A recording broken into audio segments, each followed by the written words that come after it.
I'm Howard Bragman, and thanks for joining us on this episode of Gwissues. Today we're going to talk about the Catholic Church and the LGBT community.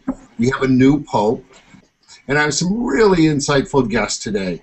I have Jim Smith, who's program manager of Dignity USA, which is the LGBT community, Catholic community in America.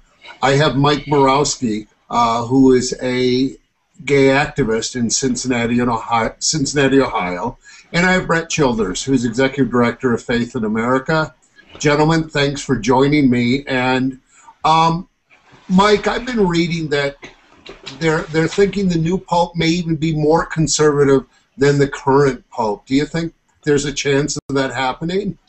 I absolutely think there's a chance of that happening. I'd like to see a Pope that's more open to listening to the wisdom of the people in the pews, because, you know, the recent Catholics Come Home campaign, I love the idea, but the Catholics don't want to come home as things stand now. So not necessarily looking for Rome to change all their teachings. That'd be nice. It's not necessarily my battle, but I do think, you know, especially due to my current situation where I was terminated for voicing my public support of marriage equality after 12 years of working for the church, you know, I think it's time to accept different views.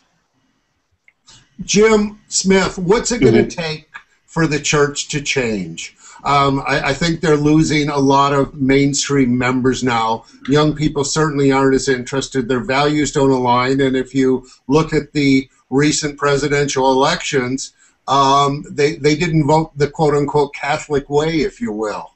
Is there any hope for the church changing, and what's it going to take? Yeah, I think there is hope for the church changing, and the church is going to change because of guys like Mike that you have on. I've not met him before, but I've been reading about him recently. He lost his job as vice principal of a Catholic high school because he simply put on his personal blog that he supported marriage equality. These are the people who stand by their integrity, Catholics in the pews or Catholic institutional employees who stand up, speak out, and don't back down, even at the risk of their livelihood or even their life.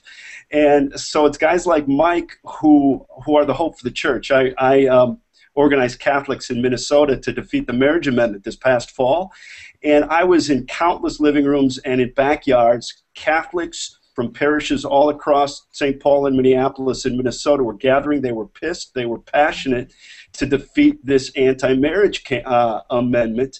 And it was really inspiring. And so I think the laity are the prime reasons that I have hope for the church. Brent, I want to go to Brent Childers, who's the Executive Director of Faith in America. Brent, when the leadership of the Catholic Church says one thing, people believe something different. Young people go to church and they hear about intolerance, they hear the homophobia. What's it doing to these kids? Well, what kind of environment is it creating for them? Well, it's creating a very harmful society, Howard, and a very dangerous one, as you know. You cannot place that religious and moral stamp of disapproval, especially young people, on their very being without it having immense psychological, emotional, and at the end of the day, spiritual harm. And as both your guests have spoken so eloquently, I think there is change. However, I don't think that change is going to come quick enough for all those young LGBT individuals all across this land if we wait for it to come within the church walls. And that's one of the things that our organization tries to do across the broad Christian spectrum, not just the Catholic Church, but other faith tradition as well, is to get them to understand the harm that has been done. Well, I would say with the abuse scandal, the Catholic Church seemed much more interested in saving its own ass than in doing the right thing. Is that a legitimate view of what happened? And anybody can jump in. Yeah, I'd say the hierarchy is the institution on some of its highest levels is very, very concerned about self-preservation and self-protection. That's a huge problem in in an institution like the Catholic Church. I think it's a problem in a lot of institutions that are well established, but it's certainly the case in the Catholic Church. Jim Smith, let me ask you, what percentage of Catholic priests do you think are gay? And practice or not, but in their hearts? I'm thinking at least 50%.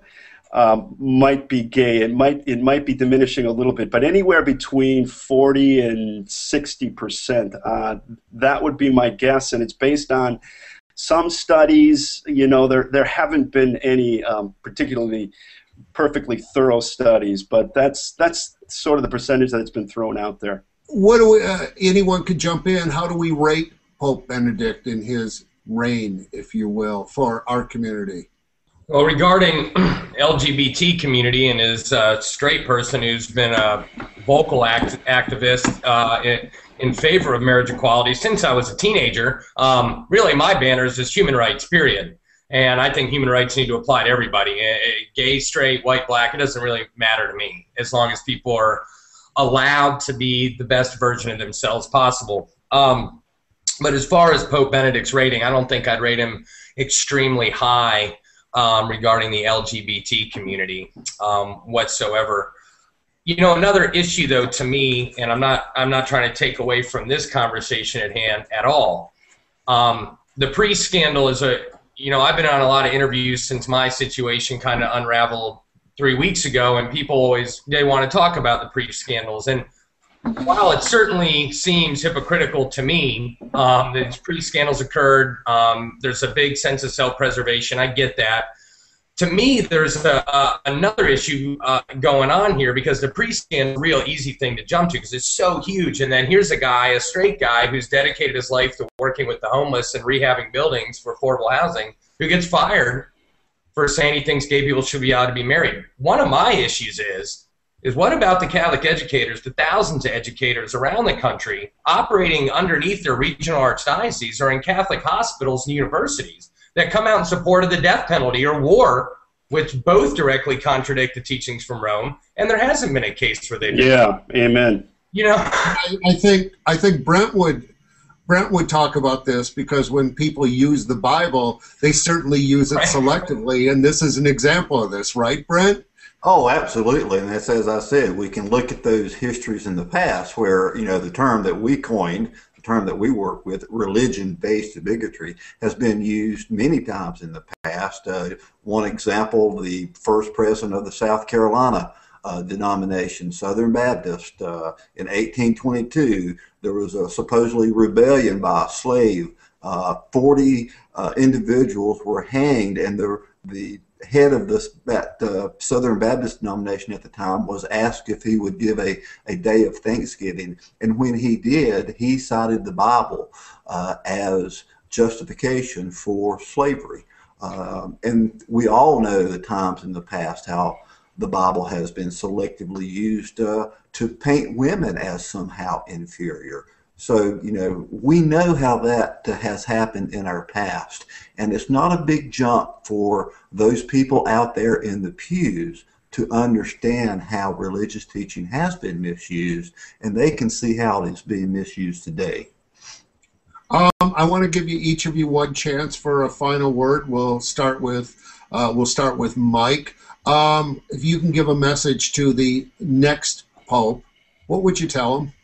I would just tell the next Pope, first I'd say thank you for the wisdom that the church has bestowed upon me and made me into a moral person who wants to take a stand. My wife had 9 priests can celebrate our wedding. We're very deeply rooted in the Catholic social service arena.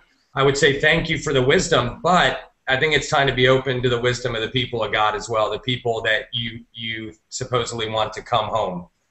We have a lot we can teach you as well. Brent, what would you like to tell the next man to wear the red Pradas?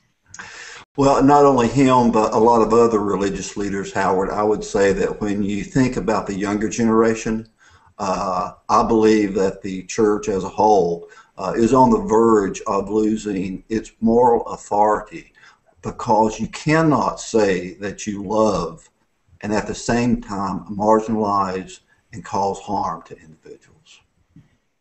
And finally, Jim Smith with Dignity USA, some words for our new Pope.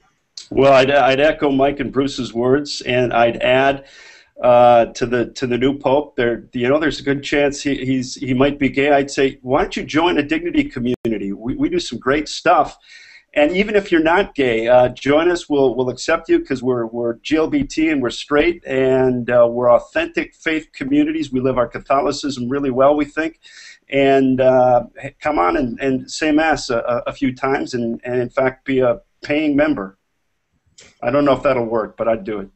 You know, as a Jewish man who's often had some differences with my own religion, I realized long ago that they don't own the religion. The religion is within each of us.